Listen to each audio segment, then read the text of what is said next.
మన దగ్గర గర్భిణీ స్త్రీలకి కుంకుమ పువ్వు ఇచ్చే అలవాటు ఉంది. కుంకుమ పువ్వు వల్ల ఏంటి ఉపయోగాలు?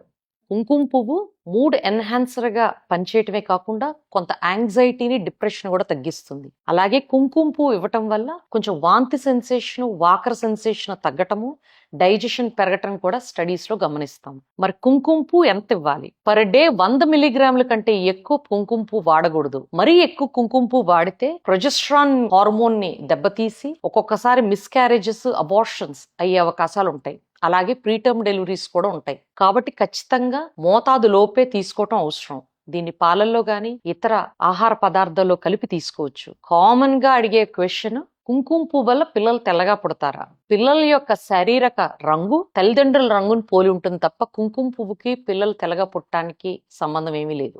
Thank you.